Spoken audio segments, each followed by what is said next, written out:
Hello and welcome to day 2 of the Heidelberg Laureate Forum Video Diary. I'm Rachel Thomas. And I'm Marianne Freiberger. Yesterday we had a fascinating look behind the scenes, but today is the day that it's actually happening. We're just about to go into the opening ceremony, so why don't you come along?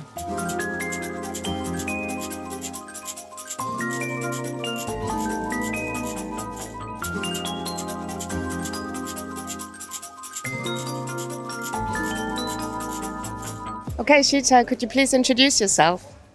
Hi, I'm Silal. I'm a professor at the University of Cape Town.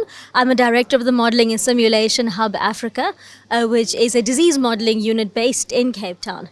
It's part of disease modelling. I'm engaged with networks all around the world to implement disease modelling, mostly with the aim of supporting policy development. Okay, so disease modeling is a big topic at the moment. What have the last year and a half been like for you? It's been 1.5 years of pure work. No recreational time or time to enjoy being at home during the lockdowns. I've been involved right from the get-go, right from the very first cases in understanding how to model COVID-19 and in modeling COVID-19 specifically for my country, South Africa, and a couple of surrounding countries as well to help support policy and changing policy over the time frame on the last 18 months. So it's been non-stop work, and it still is non-stop work, and I'm hoping for a break soon. Well, I hope you get one as well. So once we are hopefully out of this pandemic or this phase of the pandemic at some point, is there anything you think we will learn from the future, from what we have been through? I think one of the things we are more cognizant of now, especially in the realm of disease modeling, is the importance of taking the local context and the local culture and local policy into account when designing disease models and using them to support policy making.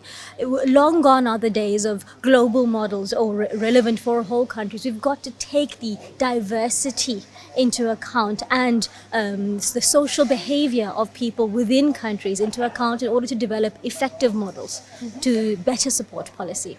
Now, talking about networks, you're here at the Heidelberg Laureate Forum, which is all about networks. It's your first time. Yes, it is. So what are you particularly looking forward to? Firstly, thank you for having me. What I'm looking forward to in particular is the fishbowl session after my presentation, where we get a chance to interact in quite a close setting with the participants. I think to learn from the participants is also extremely valuable than just the participants learning from you as the speaker. So I'm really looking forward to that engagement. Okay, so it's a two-way street. Absolutely. Is there any advice you would have for a young researcher who's attending this year? I think my advice would be to take advantage of whatever opportunities and to not be scared, to have pluck and to have courage. And nobody knows everything. Though you may be a professor or you could be a senior researcher or a postdoc, it doesn't mean that you are the expert. Everyone is always learning. So rather than being afraid to take opportunities, fearing that you may not be good enough, I think that the best thing you could do is leap before you look. Great, thank you. That's great advice. Thanks very much. Thank you.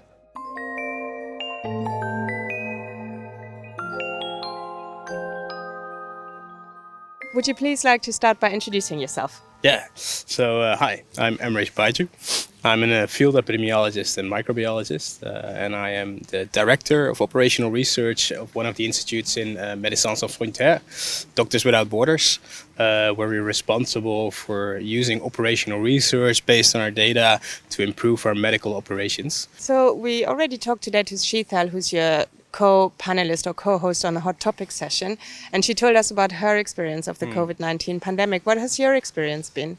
At the start of the pandemic, there was a lot of uncertainty, right, in many of our countries, so the countries we're from, the country where we're sitting today, but especially in the countries where we are working. And many of the uncertainties had to do with the fact that we're dealing with a new pathogen, of course, but also with the fact that we don't always have the capacity to see what's happening. But over the duration of the pandemic, you speak about direct impact, so the impact of the virus, but you also speak about the indirect impact. For example, all diseases that were already present there the lack of nutrition in many of the places, conflict-affected areas. Now, everything gets amplified under a crisis like this. Often there's already less of a focus on many of these areas. And during a pandemic, when everybody is kind of like distracted, and especially looking inside their own borders, you see that it gets even more complex. You're part of the hot topic session tomorrow. Tell us more about that. So, yeah, as you mentioned, is that it is a hot topic because if you see what dominated the headlines in the news, it were, of course, models. And I think in much of that uncertainty and vacuum of knowledge, models tried to fill that vacuum by trying to give answers and trying to give urgency. And I think tomorrow's session kind of outlines, I think, very much so from the very talented real modelers that we have in this session about what models can actually mean for an outbreak response. And I think my perception into that will be more the operational perspective. We're really looking forward to tomorrow. Thank you very much. Thanks. Okay.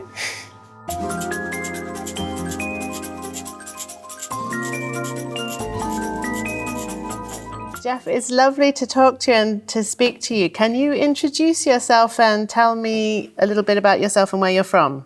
So my name is D'Jeff Kanda Nkashama, and yeah, I'm from the DRC, Democratic Republic of Congo.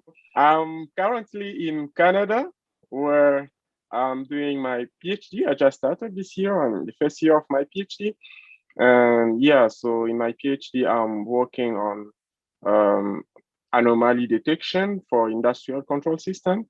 So yeah, that's it. So, could you give us a couple of sentences about the work that you're doing for your PhD, the area or the applications?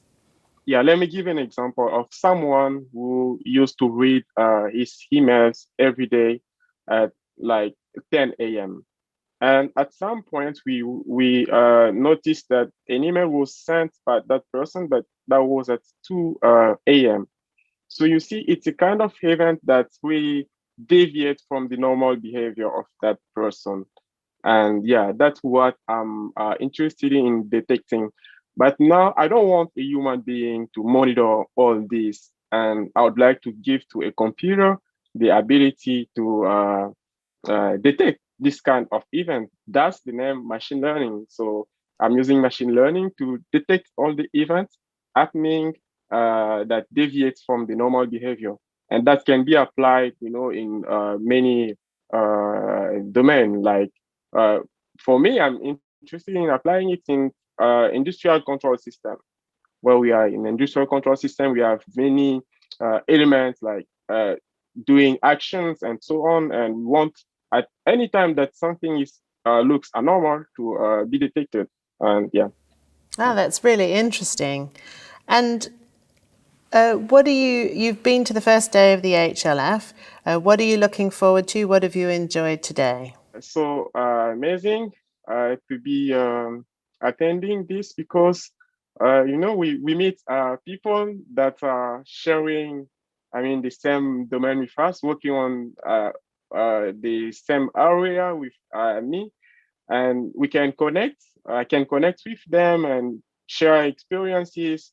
That is really interesting to network with people and also meeting all those famous figures in the domain, people like Baidjoe. So we are in here.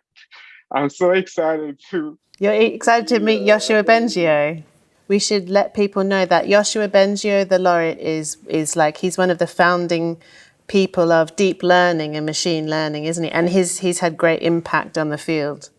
Yes, yes, sure. Do you have a question you'd like to ask him or any of the other laureates? Yes, sure. I cannot miss that. If I would ask him a question, I would say, what did he do to it kind of produce all the work that he has produced today?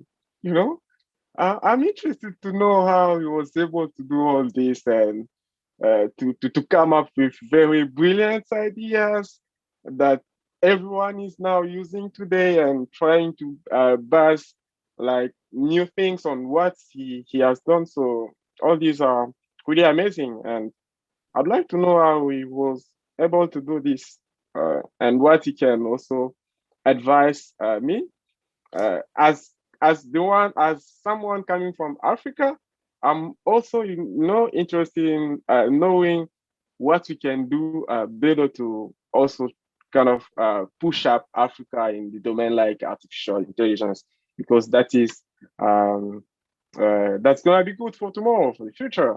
So yeah, that's it. Well, I hope you have a great HLF and you get a lot out of the networking, and I really hope you get a chance to talk to Yoshua Bengio as well. Yeah, sure. Okay, thanks so much for talking to us. Thank you. See Thank you. you, Bye. Russell, Marianne. Bye bye.